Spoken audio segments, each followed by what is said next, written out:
Hello friends, myself Mayank Srivastava, working as a mechanical engineering department of Ambalika Institute of Management and Technology, which is affiliated with Dr. APJ Abdul Kalam technical university. आज का topic है friends destructive testing. जैसे आपको पिछले lecture में हमने आपको बताया था कि यूटीएम कैसे वर्क करती है या यूटीएम की क्या वर्किंग होती है, उसी को आगे कंटिन्यू करते हैं। डिस्ट्रक्टिव टेस्टिंग एक बार बता देते हैं फिर से कि कोई भी स्पेसिमेन उस पर जब आप टेस्ट करो और वो डिस्ट्रैक्ट हो जाए या फेल्योर हो जाए, परमानेंट डिफॉर्मेशन हो जाए, उसको दोबारा हम रीयूज ना कर पाएँ, तो उसे आप डिस्ट्रक्टिव टेस्टिंग कहते हैं। ये आपका मशीन है, आपका यूटीएम यूनिवर्सल टेस्टिंग मशीन। हम इसमें क्या होता है, ये मशीन कॉलम होता है आपका, ये होता है आपका मशीन कॉलम, ये होता है अपर स्लाइड, ये होता है अपर ग्रिप और ये होता है लोअर ग्रिप। और इसकी वर्किंग हम आपको पिछले उसमें बता चुके हैं कि जब भी स्पेसिमेन को टेस्ट करना होता है उसको आप इसके बीच में रखते हैं और ये उसको ग्रिप करता है। ग्रिप करने के बाद इसमें टेंसाइल स्ट्रेस जनरेट होती है और उसके बाद फेल्योर होता है, नेक फॉर्मेशन होता है और उसका स्ट्रेस स्ट्रेन डायग्राम या कर्व जो है वो कंप्यूटर पे ऑटोमेटिक जनरेट हो जाता है। ये प्रिसीजन देता है, हाई डिग्री ऑफ प्रिसीजनेस होती है इसमें।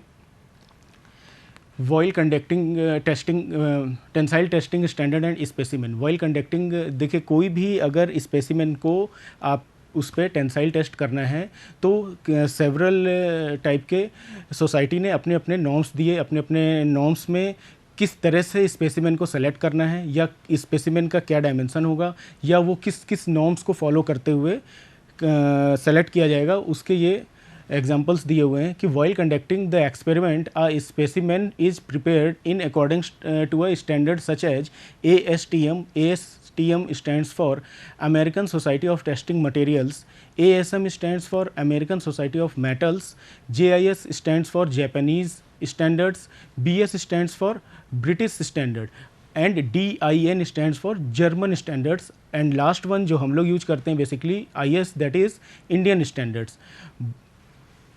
हमारी जो भी स्पेसिमेन सेलेक्ट करते हैं वो आप इंडियन स्टैंडर्ड्स के बेस पे सेलेक्ट करते हैं। टेस्ट स्पेसिमेन ऑफ डिफरेंट टेंसाइल्स, ये आपके ABCD जो डायग्राम है इसमें ये बताया गया कि आपको जो भी स्पेसिमेन को टेस्ट करना है वो यूटीएम पे कैसे करेंगे, उसका क्या स्पेसिमेन होगा, क्या साइज होगा, कैसे कैसे एलोंगेट होगा और उनकी क्या क्या ग्रिपिंग इंटेंसिटी होगी, तो इसके बारे में इसमें बताया गया है। Different tensile test specimen shown in a figure A to D are commonly with Indian standard. इसको जो हम लोगों ने लिया है वो इंडियन स्टैंडर्ड को फॉलो करते हुए लिया हुआ है। There grip ends may be cylindrical, pin hold, threaded, या तो सिलेंड्रिकल होगा या पिन होल होगा, थ्रेडेड होगा या सोल्डर होगा। जैसे कि आपका ये फर्स्ट डायग्राम A है, इसमें जो भी चीज़ है ये आपका सिलेंड्रिकल है। ये सिलेंड्रिकल मतलब ये भी डिफाइन करना होता है एक्चुअली हमको। इसमें जो टेस्ट करना है उसकी गेज लेंथ तो ये होती है, जिस कंपोनेंट पे जहाँ, जैसे मान लीजिए ये मटेरियल पे आपको टेस्टिंग करना होता है तो टेस्टिंग की लेंथ जो होती है उसको गेज लेंथ कहते हैं, वो ये है। लेकिन ग्रिप के लिए जो ऊपर का एरिया देते हैं उसे ग्रिपिंग एरिया कहते हैं। अब वो उसका शेप जो होता है वो 4 टाइप्स के हो सकते हैं। पहला है आपका सिलेंड्रिकल, दूसरा है आपका पिन होल। सिलेंड्रिकल में सिलेंड्रिकल जो यहाँ पर आपको पीछे दिखाए थे उसमें जो ग्रिपिंग का कैपेसिटी होगी या होल्डिंग डिवाइस होगी वो सिलेंड्रिकल इक्विपमेंट होगा। पिन होल में कुछ पिन टाइप का होगा, उसमें पिन लगा होगा, वो उसको होल्ड करेगा। थ्रेडेड में आपका थ्रेड, इंटरनल और एक्सटर्नल थ्रेड उसमें भी कटे होंगे, इसमें भी है। ये थ्रेडेड पार्ट में होगा जो C पार्ट आपको दिखाया गया। और उसके बाद इधर वाला पार्ट आप मान सकते हैं, मान के इधर वाला जो पार्ट होता है वो गेज लेंथ होता है और वो वाला जो पार्ट होता है आपका, ये वाला पार्ट होता है, ये शोल्डर होता है, ये ही फिट होता है, ये ही ग्रिपिंग में इसको सेट करते हैं। और ये जो है आपका ये शोल्डर है, फोर्थ डायग्राम, और ये आपका गेज लेंथ है। जैसे इसमें आपका दिखाया गया कि ओरिजिनल लेंथ कैपिटल L है, ये ओरिजिनल लेंथ दिया हुआ है आपका। जिस स्पेसिमेन को टेस्ट करना होता है उसका कोई भी स्पेसिमेन लेंगे तो उसका ओरिजिनल लेंथ होगा अपना, उसको L से डिनोट करते हैं। उसके बाद दोनों तरफ आपका टेंसाइल फोर्स लगा हुआ है, P लोड लगा हुआ है टेंसाइल P। ये है आपका ग्रिप एरिया या मशीन में जो part in the grip of machine, ये पार्ट मशीन के ग्रिप में होगा जो ये शो कर रहा है यहाँ पे। और उसके बाद ये कट सेक्शन दिखाया गया, अगर स्क्वायर होगा तो ये कट सेक्शन ऐसा होगा, सर्कुलर होगा तो कट सेक्शन ऐसा होगा। और ये जो चीज़ है आपकी यहाँ से यहाँ तक, ये है आपकी ग्रिप लेंथ जिस पे टेस्ट होना है, या यहीं पर फेल्योर आएगा या यहीं पर टेंसाइल स्ट्रेस कितना डेवलप होगा वो पता करेंगे हम यूनिवर्सल टेस्टिंग मशीन के थ्रू। ये जो एरिया है ये फिलेट है और ये आपका दोनों तरफ ग्रिप हो जाएगा, उसके बाद इस पर लोड आएगा। उसके बाद ये है कि gauge length, the gauge length are L, small L से डिनोट करते हैं, taken as equal to 5.6 under root A, इसको स्मॉल ए से, इसको स्मॉल एल से डिनोट करते हैं। और फॉर सर्कुलर सेक्शन जो होता है, सर्कुलर सेक्शन के लिए स्मॉल एल का फॉर्मूला ये होता है 5.65 अंडर रूट ए। और फॉर रेक्टेंगुलर स्ट्रिप के लिए, अगर कोई रेक्टेंगुलर स्ट्रिप पे आपको टेंसाइल स्ट्रेस टेस्ट करना है तो उस केस में आपका formula small L equal to 4 under square A होता है, ठीक है, where the A is a cross sectional area according to the other standards. अगर अदर स्टैंडर्ड्स की बात करें, हर जगह का जो आपको प्रीवियस स्लाइड में हमने दिखाया था, तो हर जगह जैसे इंडियन स्टैंडर्ड्स का तो ये हो गया, ये इंडियन स्टैंडर्ड्स का आपका गेज लेंथ का फॉर्मूला हो गया। लेकिन अगर अदर स्टैंडर्ड्स की बात करें, जैसे अमेरिकन स्टैंडर्ड्स की बात करें, तो उसका फॉर्मूला क्या होता है, L equal to 4.51 under root A.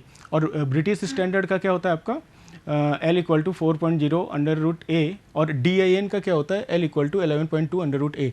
तो ये जो नॉर्म्स होते हैं, जहाँ जहाँ पर स्पेसिमेन को टेस्ट करना होता है, वो अपने अपने नॉर्म्स के अकॉर्डिंग ये फॉर्मूले यूज करते हैं। लेकिन हम अपने इंडिया में अगर आपको टेस्ट करना है अपने स्पेसिमेन पे, तो आप ये फॉर्मूला यूज करते हैं। The test perform is just for gauge length and not for full length.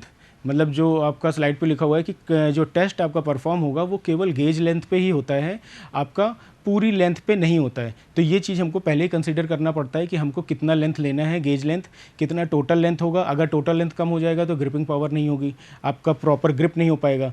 तो गेज लेंथ कितना सेलेक्ट करना है जिस पे टेस्टिंग करनी है, और टोटल ग्रिपिंग लेंथ ये भी आपको पता होना चाहिए कि किस पे टेस्ट करना है।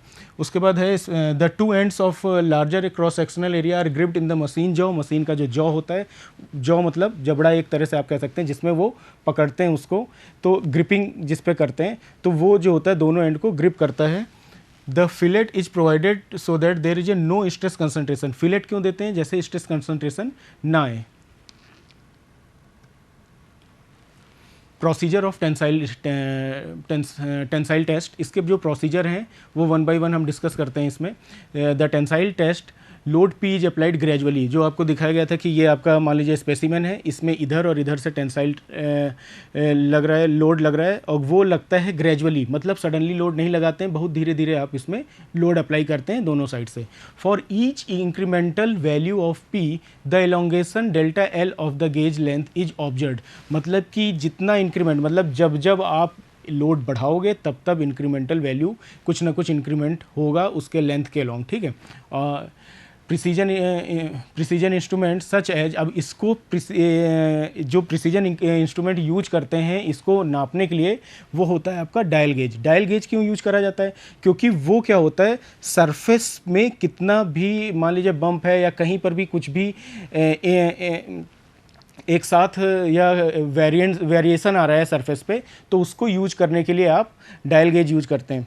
उसके बाद fluctuation of the life pointer और dial of the machine indicator occurrence of yield point. Fluctuation yield point से शुरू हो जाता है। The specimen finally fractures with a ठंड साउंड। जो स्पेसिमेन फेल्योर होता है, जब आप ग्रेजुअली और लोड लगाते हैं, धीरे धीरे लोड बढ़ाते हैं, तो नेक फॉर्मेशन होता है, और एक समय ऐसा आता है जब ठंड साउंड के साथ वो मटेरियल फेल होता है, ठीक है। अब क्या करते हैं, अब मटेरियल आपने स्पेसिमेन लगाया, उसके बाद लोड लगाया, लोड लगाते लगाते एक ऐसा समय आया कि मटेरियल आपका 2 पार्ट्स में ब्रेकआउट हो गया। अब उसके बाद क्या होता है कि the 2 broken pieces of specimen become hot. जैसे आपको पिछले उसमें भी बताए थे कि 2 पार्ट जो होते हैं वो हॉट हो जाते हैं, काफ़ी गर्म हो जाते हैं, due to conversion of internal friction into heat. जो इंटरनल फ्रिक्शन है वो हीट में ट्रांसफ़र होता है, जिसके कारण ये जो आपका स्पेसिमेन होता है वो गर्म हो जाता है। The internal friction is caused due to slipping of 2 plane या लोडिंग डायरेक्शन। मतलब जो इंटरनल स्ट्रेस या इंटरनल फ्रिक्शन डेवलप हो रहा है वो स्लिप के कारण होता है। जो आपके ग्रेन हैं उनमें आपस में जब स्लिपिंग स्टार्ट होती है तो उसके कारण ये एटम्स में जो भी डिफॉर्मेशन आता है उसके कारण ये आपका हीट जनरेट होता है। ये ऑब्जर्वेशन दिखाया गया है, ऑब्जर्वेशन ऑफ मतलब डिफरेंट टंगस्टन मटेरियल हो गया, सेवरल टाइप्स के मटेरियल हैं। वो जब आपका यूनिवर्सल टेस्टिंग मशीन जो कर्व जनरेट करके देता है, या हर स्ट्रेस स्ट्रेन के अकॉर्डिंग कितना कौन सा मटेरियल कितना स्ट्रेस पे कहाँ पर फेल्योर होगा, वो इसमें आपका समझाया गया है। The plot of stress strain curve में be one of the shown in a figure. अब इसमें क्या है, टंगस्टन कार्बाइड। टंगस्टन कार्बाइड आप देखो 1200 से ऊपर जा रहा है, स्ट्रेस इसमें 1200 से ऊपर जनरेट हो रही है, और लेकिन फेल्योर कहाँ पे हो रहा है, इतने टेंसाइल स्ट्रेन पे ये फेल्योर हो रहा है। मतलब स्ट्रेस बहुत ज़्यादा है और स्ट्रेन बहुत कम है, मतलब डिफॉर्मेशन कम है। मतलब क्या हुआ, ये काफ़ी हार्ड मटेरियल था। उसके बाद क्या है आपका सिलिकेट। सिलिकेट में देखिए बिल्कुल 50 टन पे गया, मेगा पास्कल का लोड दिया गया और ये यहीं पर फेल हो गया, ये यहीं पर फेल हो गया। और उसके बाद आपका है सीमेंट कंसंट्रेट या सीमेंट कंक्रीट की बात करें तो 2.6 मेगा पास्कल पे ही ये यहाँ पर 2.6 दिखाया जा रहा है, 2.6 मेगा पास्कल पे ही यहाँ पर फेल्योर हो रहा है। ये मतलब प्लास्टिक लिमिट पे नहीं जा रहा है, इलास्टिक लिमिट के बाद ये तुरंत फेल्योर हो जा रहा है। उसके बाद क्या है आपका plaster of Paris. Plaster of Paris क्या है आपका, स्ट्रेस आप दे नहीं रहे, स्ट्रेन इतना आपको 2.4 मेगा पास्कल का इतना स्ट्रेन आपको मिल रहा है, ये आपका फर्स्ट उसमें समझाया गया। इसी तरह आपका एल्युमिनियम ब्रोंज के बारे में बताया गया स्ट्रेस स्ट्रेन डायग्राम में कि कहाँ कैसे ये डिफ्लेक्ट हो रहा है। उसके बाद ब्रास में, फिर एनील्ड कॉपर में समझाया गया। फिर इसी के ये सेवरल पैरामीटर्स या सेवरल आपके मटेरियल्स के ऊपर टेस्टिंग करी गई, स्ट्रेस स्ट्रेन कर्व को यहाँ पर आपको दिखाया गया। पॉलीथीन कैसे का स्ट्रक्चर कैसा होगा ये आपको पता चला यहाँ पर। कास्ट प्लास्टिक की जब कास्ट करके उसको बनाते हैं तो उसमें क्या डिफ्लेक्शन आता है, यहाँ पर फ्रैक्चर आता है। उसके बाद इलास्टोमोटर क्या होता है या फिर सॉफ्ट रबर होता है एक। तो ये आपका था बेसिकली स्ट्रेस स्ट्रेन कर्व आपका। ABC जो है वो स्ट्रेस स्ट्रेन कर्व डिनोट कर रहा है material under tensile loading, the ideally plastic, rigid material और हाइपोथेटिकल। प्लास्टिक और जो रिजिड मटेरियल होते हैं वो हाइपोथेटिकल होते हैं। तो वो अभी पिछले उसमें हमने बात करी थी डिस्ट्रक्टिव टेस्टिंग के बारे में। अब जो आपका टॉपिक है that is non destructive testing. Non destructive testing क्या होता है कि वो टेस्ट जिसमें डिस्ट्रक्शन ना हो या दोबारा आप रीयूज कर सकते हैं। एक्चुअली होता क्या है, कोई भी प्रोडक्ट अगर बनाते हैं तो उसकी लाइफ साइकिल होती है। अब product life cycle means product raw material से फिनिश गुड तक जब तक वो बनता है हर स्टेप पे उसकी टेस्टिंग जरूरी होती है। अगर आप डिस्ट्रक्टिव टेस्टिंग वहाँ पे करेंगे तो उसको रीयूज नहीं कर सकते हैं। लेकिन नॉन डिस्ट्रक्टिव टेस्टिंग में क्या होता है, जब आप प्रोडक्ट को बनाते हैं, अब रॉ मटेरियल आपने लिया, अगर रॉ मटेरियल ही ख़राब है तो भी दिक्कत आएगी। तो रॉ मटेरियल पे आपने टेस्टिंग कर लिया, non destructive testing. Non destructive क्यों करा गया, क्योंकि अगर डिस्ट्रक्टिव करेंगे तो रॉ मटेरियल ही ख़राब हो जाएगा। तो नॉन डिस्ट्रक्टिव टेस्टिंग करा गया जिससे आपका मटेरियल आप रीगेन कर सकते हैं, दोबारा यूज कर सकते हैं। अब उसके बाद आउटलाइन, मतलब इसमें आपको क्या क्या हम बताएंगे नेक्स्ट आगे कि इंट्रोडक्शन टू एनडीटी। एनडीटी होता क्या, जो आपको अभी पहले बता चुके हैं। Overview of 6 most common NDT. 6 important NDT non destructive test जो होते हैं 6 टाइप्स के होते हैं, जो कि सबसे इंपॉर्टेंट होते हैं, जिनको ज़्यादातर इंडस्ट्रीज़ या ज़्यादातर टेस्टिंग इक्विपमेंट के थ्रू आप यूज करते हैं। और सेलेक्टेड एप्लीकेशन, और इनके क्या क्या एप्लीकेशन होते हैं, कहाँ कहाँ ये एप्लीकेबल होते हैं, ये 1 बाय 1 हम आपको आगे बताते हैं। Definition of NDT: the use of non-invasive techniques to determine the integrity of a material component or structure। या लास्ट में कह सकते हैं आप इंस्पेक्ट और मेजर विदाउट डूइंग ब्रेकिंग या विदाउट डूइंग हार्म। कोई भी चीज़ को इंस्पेक्ट करो या उसके डायमेंशन को मेजर करो बिना हार्म करे हुए। और quantitative measure some characteristics of object, और उसकी क्वांटिटी कितनी है उसके अकॉर्डिंग उसको मीजर करा जाता है। एनडीटी में मीन्स आप इतना समझो, इंस्पेक्शन भी हो रहा है, टेस्टिंग भी हो रहा है, लेकिन मटेरियल पे कोई भी इम्पैक्ट नहीं आ रहा है। जैसे आपको डायग्राम में दिखाया जा रहा है, किसी रेज के थ्रू आप इसको, ये इसके ग्रेन स्ट्रक्चर पे रेज या लाइट डाल करके आप उसको टेस्ट कर रहे हैं, तो उससे क्या हो रहा है, मटेरियल आपका अपना सेफ है और उसमें कोई भी हार्म नहीं पहुंच रहा है और आपकी टेस्टिंग प्रोसीजर पूरा फॉलो अप हो रहा है। तो इसे आप कहते हैं एनडीटी या non destructive testing. Method of NDT, मतलब कौन कौन से मेथड यूज करते हैं। बेसिकली इसमें कई सारे मेथड्स आपको दिखाए गए हैं। जैसे विजुअल हो गया, विजुअल मतलब किसी भी चीज़ को देख करके समझना, कि जैसे मान लो कोई भी मटेरियल है, आप कोई भी सामान मार्केट में लेने जाते हो तो आप क्या करते हो, सबसे पहले आप उसे टच करते हो, टच करके देखते हो कहीं कोई क्रैक्स तो नहीं है, कुछ और इशूज़ तो नहीं है, तो वो विजुअल इंस्पेक्शन में आता है। इसको आगे हम डिस्कस करेंगे।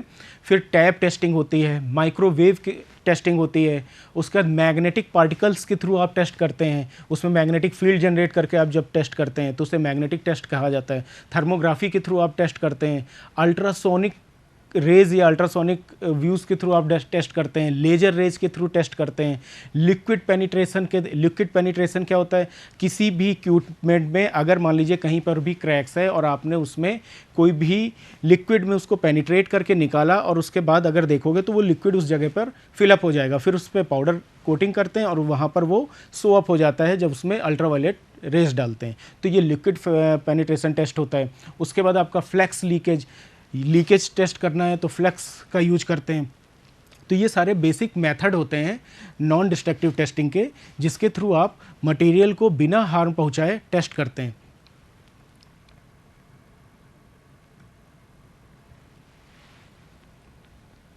What are the some usages of NDT? NDT का क्या क्या यूज होता है? Flaw detection and evaluation. Flaw means breakage या डिफ्लेक्शन। जैसे आप ये देखिए यहाँ पर एक टूल्स है, इसके ये कनेक्टिंग रॉड है आपकी और यहाँ पर ये क्रैक शो अप हो रहा है। अब इसको डिटेक्ट करना है तो आप एनडीटी के थ्रू करोगे, ठीक है। अब फ्लॉ डिटेक्शन एंड इवेल्यूशन, उसको डिटेक्ट करो और उसको इवेल्यूएट करो, ये सबसे इंपॉर्टेंट टर्म होता है। जब आप इवेल्यूएट कब कर पाओगे, किसी चीज़ को इवेल्यूएट कब कर पाओगे, जब आप उसको डिटेक्ट कर पाओगे या उसकी कमी कहाँ पे है उसको आप समझ पाओगे। सेकंड है होता है क्या, कहाँ पे यूज करते हैं नॉन डिस्ट्रक्टिव टेस्टिंग को? Leakage detection. जैसे मान लीजिए आपका बॉयलर है, बॉयलर आपका मान लीजिए वाटर ट्यूब बॉयलर है, अब उसकी ट्यूब में कहीं पर भी लीकेज है, अब वहाँ आपको नहीं पता चल रहा है कैसे करना है, तो एनडीटी यूज करते हैं, नॉन डिस्ट्रक्टिव टेस्टिंग का आप यूज करते हैं। पावर प्लांट में भी काफ़ी ज़्यादा इसका यूज होता है। फिर लोकेशन डिटर्मिनेशन मींस किस लोकेशन पे, अब मान लीजिए कोई भी एक सॉलिड बार है, अब उसमें अंदर कहीं पर इंटरनल कहीं पर आपका एक पोरोसिटी रह गया या कहीं पर क्रैक है इंटरनल, तो उसको अगर आपको लोकेशन पता करना है तो क्या करोगे? एनडीटी का यूज करोगे। ऐसा तो है नहीं कि उसको डायरेक्ट तोड़ दोगे, हार्म पहुंचाओगे, अगर ऐसा करोगे तो मटेरियल यूज नहीं कर पाओगे आप। तो लोकेशन डिटर्मिनेशन के लिए भी आप इसका यूज करते हैं। फिर नेक्स्ट आता है आपका डायमेंशनल मेजरमेंट। अब डायमेंशनल मेजरमेंट की अभी तक आपने पता कर लिया कि कहाँ पे क्रैक है, अब बात आती कितना क्रैक है, अब उसकी डायमेंशन को भी मेजर करना है। अब भाई आपको मान लीजिए आपको एरिया पता चल गया कि किस जगह पे है, लेकिन कितने एरिया में है उसको अगर आपको डिटेक्ट करना है तो वो डायमेंशनल मेजरमेंट के अंडर में आता है। तो वो भी आप किससे करते हैं? नॉन डिस्ट्रक्टिव टेस्टिंग के मेथड्स को यूज करके आप पता कर लेते हैं किस जगह पर आपका या किस डायमेंशन में कितना आपका क्रैक है। उसके बाद क्या है? Structure and micro structure characteristics. मतलब ये भी इंपॉर्टेंट टर्म है कि जो भी स्ट्रक्चर है, और एक टर्म लिखा है माइक्रो स्ट्रक्चर कैरेक्टरिस्टिक्स, मतलब ग्रेन स्ट्रक्चर उसका कैसा है, उसकी बॉन्डिंग कैसी है। ऐसा तो नहीं कि ऊपर से देखने में बिल्कुल सही लग रहा है और अंदर से फेल्योर स्टार्ट हो चुका है और हमें पता ही नहीं चल रहा है। तो वो टेस्टिंग भी आप एनडीटी के ही थ्रू करते हैं, नॉन डिस्ट्रक्टिव मेथड के ही को यूज करके ही करते हैं। तो उसे आप कहते हैं structure and micro structure characterization. उसके बाद क्या होता है? Estimation of mechanical and physical properties. आपको एस्टिमेशन करना है मैकेनिकल और फिजिकल प्रॉपर्टीज़ की भी, तो उसमें भी आप एनडीटी यूज करते हैं। इसमें क्या क्या चीज़ें होती हैं? जैसे डक्टिलिटी है, इलास्टिसिटी है, रेजिलेंस है, या और भी फिजिकल प्रॉपर्टीज़ हो गई उसकी, कितने टेम्परेचर पे वो अपना ग्रेन साइज को या एटॉमिक बॉन्डिंग को लूज कर देगा। तो ये सारी चीज़ें जो आती हैं फिजिकल प्रॉपर्टीज़ और मैकेनिकल प्रॉपर्टीज़ में आती हैं। या कितना टेम्परेचर देने के बाद उसमें डिफॉर्मेशन शुरू हो जाएगा, तो वो भी इसी के अंतर्गत आती है। तो इन सब चीज़ों को अगर आपको समझना है या इसको रेक्टिफाई करना है, ओवरऑल एनडीटी ही यूज करेंगे अगर मटेरियल को हार्म नहीं पहुंचाना है और रेक्टिफाई करना है। ये बेसिक चीज़ें। अब नेक्स्ट आता है स्ट्रेस, स्ट्रेन और डायनेमिक रिस्पॉन्स ऑफ मेजरमेंट। अगर मान लीजिए कोई भी पार्ट मोशन में है, अब मोशन में है तो वहाँ पर भी कहीं ना कहीं हो सकता है failure with in a process हो जाए, या जब पहले पूरा मटेरियल जब बना था तब बिल्कुल सही था, लेकिन प्रोसेस के दौरान उसमें कहीं पर भी फेल्योर आ रहा है, या रोड पे मान लीजिए गाड़ी चल रही है उसका कहीं पर भी फेल्योर आ रहा है, उसके कनेक्टिंग रॉड में या प्रोपेलर शाफ्ट में कहीं पे फेल्योर आ रहा है, तो वो जो डायनेमिक लोडिंग के कारण आएगा फेल्योर, उसको भी अगर आपको डिटेक्ट करना होता है तो उसके लिए भी आप नॉन डिस्ट्रक्टिव टेस्टिंग मेथड का यूज करते हैं। लास्ट में क्या है? Material sorting and chemical composition. अब इसके बेस पे एक बहुत इंपॉर्टेंट फैक्टर होता है कि मटेरियल सेलेक्ट करना आपके लिए आसान हो जाता है जब आपको ये पता चल जाता है कि कौन सा मटेरियल कब फेल होगा, और डिस्ट्रक्टिव टेस्टिंग के बाद या नॉन डिस्ट्रक्टिव टेस्टिंग के बाद आप आसानी से सेलेक्ट कर सकते हैं, मटेरियल को सॉर्ट कर सकते हैं। कई मटेरियल है, हर मटेरियल का अपना अलग अलग बिहेवियर होता है। बिहेवियर डिपेंड करता है उनके लोड के ऊपर, जैसे जैसे उनके ऊपर लोड आता है उनका बिहेवियर चेंज होना लगता है। तो जब बिहेवियर चेंज होगा तो कौन सा मटेरियल आपके जॉब के अकॉर्डिंग, मतलब जहाँ पर आपको उसको यूज करना है उसके अकॉर्डिंग सुटेबल रहेगा, तो वो मटेरियल सेवरल मटेरियल्स में आपको छांटने में या सॉर्टिंग करने में बड़ा आसान हो जाता है। और एक टर्म होता है केमिकल कंपोजिशन, किस मटेरियल का क्या कंपोजिशन है, ये भी बहुत इंपॉर्टेंट फैक्टर है। जैसे आपका कोई भी मटेरियल है, उसका हर टेम्परेचर के अकॉर्डिंग जैसे जैसे टेम्परेचर बढ़ाएंगे उसका कंपोजिशन चेंज होता जाएगा, या कोई भी केमिकल के साथ उसका क्या रिएक्शन हो रहा है। तो उसमें भी जैसे मान लीजिए आपने कोई भी ऐसा इक्विपमेंट है जो कि प्लास्टिक में रखा और वो रिएक्शन करके प्लास्टिक के टैंक को डिस्ट्रक्ट कर देगा, तो उस केस में भी आपको केमिकल कंपोजिशन पता होनी चाहिए कि मटेरियल का क्या केमिकल कंपोजिशन है, किसके साथ वो रिएक्ट करके क्या हार्म पहुंचाएगा। तो इन सब चीज़ों को टेस्ट करने के लिए आप क्या यूज करते हैं, non destructive testing method. One by one एक बार फिर से आपको बता दे रहे हैं, फ्लो डिटेक्शन होता है, लीक डिटेक्शन होता है, डिफरेंट टाइप्स ऑफ डायमेंशन आप पता कर सकते हैं, लोकेशन जान सकते हैं, माइक्रो स्ट्रक्चर कैरेक्टरिस्टिक्स पता कर सकते हैं, मैकेनिकल और फिजिकल प्रॉपर्टीज़ पता कर सकते हैं, स्ट्रेस और strain diagram on a real condition, मतलब डायनेमिक लोडिंग कितना लग रहा है रियल कंडीशन पे, वो आप पता कर सकते हैं नॉन डिस्ट्रक्टिव टेस्टिंग के मेथड से, और मटेरियल को आसानी से सेलेक्ट कर सकते हैं सेवरल्स मटेरियल में, और उनके केमिकल कंपोजिशन के अकॉर्डिंग कि किस मटेरियल का क्या कंपोजिशन है उसके अकॉर्डिंग भी आप इस पे वर्क कर सकते हैं। तो एनडीटी इन सब चीज़ों के लिए बहुत ही इंपॉर्टेंट रोल प्ले करता है।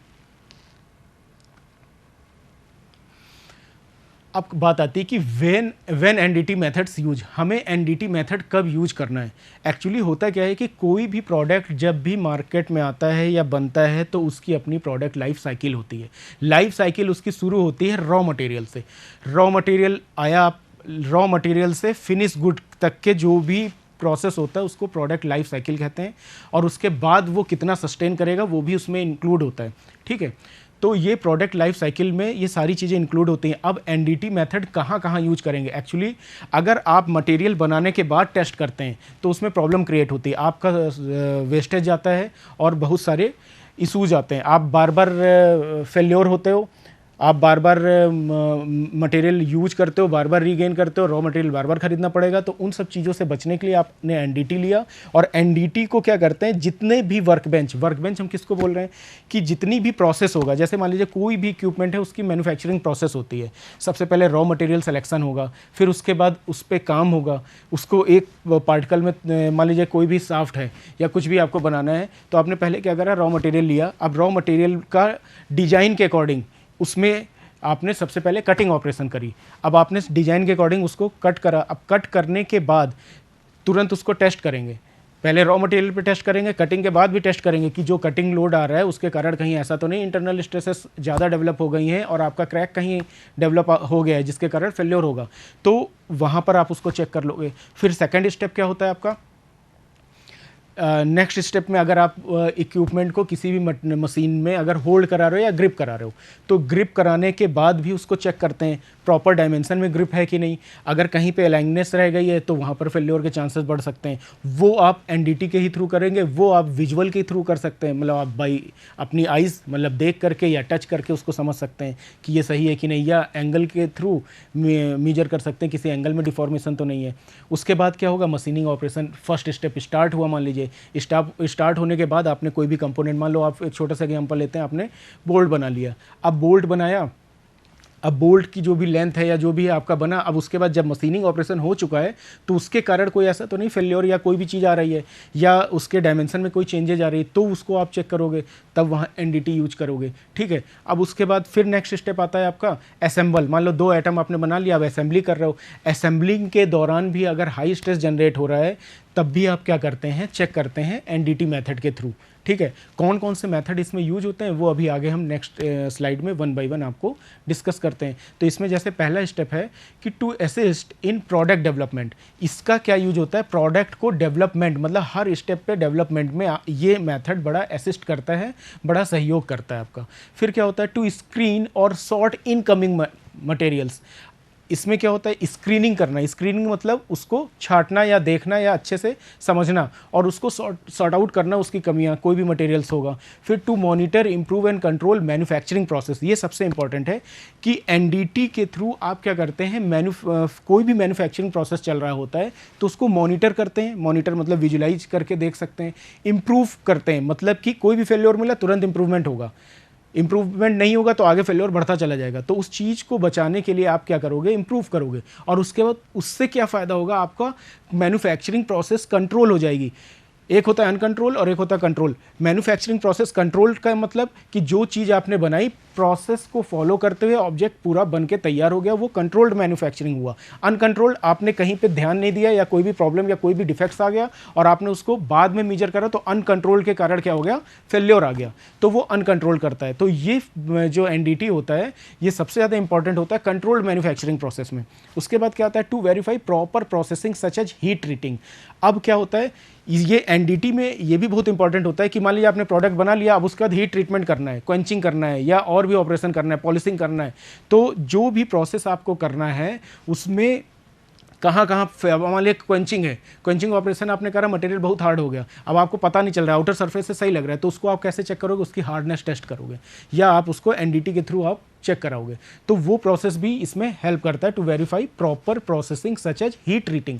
हीट ट्रीटिंग में भी ये बहुत हेल्प करता है। आपकी नेक्स्ट यूनिट ही हीट ट्रीटिंग है, या कैसे हीट के कारण कैसे मटेरियल के फेस चेंज होते हैं, ये आपकी नेक्स्ट यूनिट ही है। तो उसमें हम और ब्रीफ से डिस्कस करेंगे कि ये कैसे आगे इम्प्रूव होता है।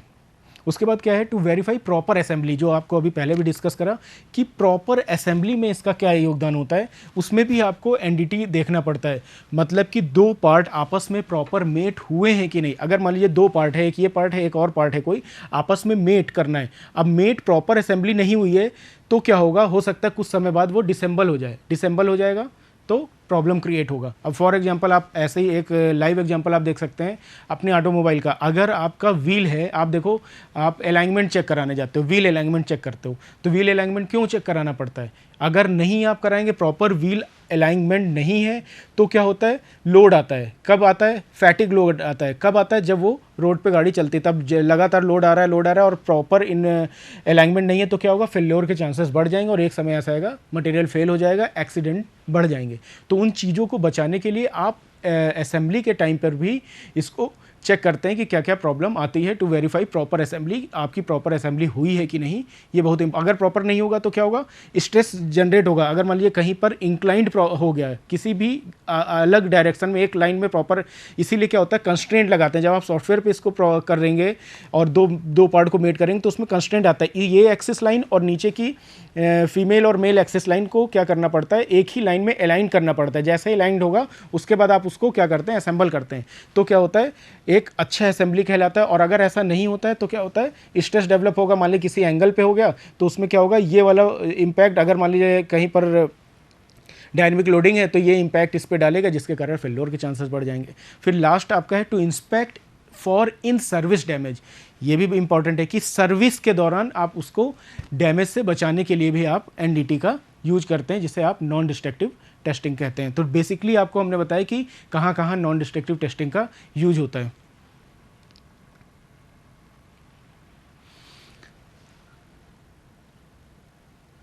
सिक्स मोस्ट कॉमन एनडीटी, जैसे अभी पहले बताए थे उसमें बहुत सारे थे, लेकिन जो 6 इंपॉर्टेंट एनडीटी होते हैं वो होता है आपका विजुअल, लिक्विड पेनिट्रेशन, मैग्नेटिक और उसके बाद अल्ट्रासोनिक, ईडी करंट और एक्स रेज।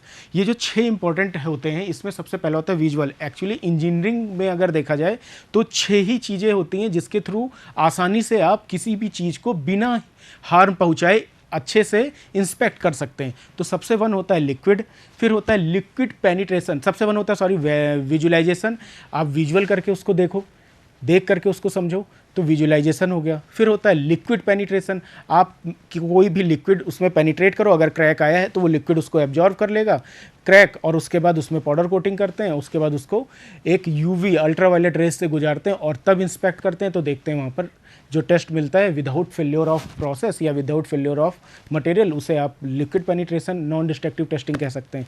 मैग्नेटिक टेस्ट होता है, मैग्नेटिक फील्ड जनरेट करके करते हैं। अल्ट्रासोनिक टेस्ट होता है, उसमें आप अल्ट्रासोनिक रेज के थ्रू करते हैं। एडी करंट होता है, एडी करंट के थ्रू करते हैं। एक्स रेज होता है, ये ज़्यादातर बेसिकली आपको पता ही है, एक्स रेज के थ्रू आप इसको करते हैं। इससे डिफ्लेक्शन कहीं पे भी नहीं आता है, हार्म कहीं पर भी नहीं होता, मटेरियल आपका पूरी तरह से सेफ रहता है। तो ये 6 बेसिक एनडीटी मेथड्स हैं और इनको प्रॉपर 1 by 1 एक एक मेथड हम आपको नेक्स्ट लेक्चर में कवर अप करेंगे। Okay, thanks a lot.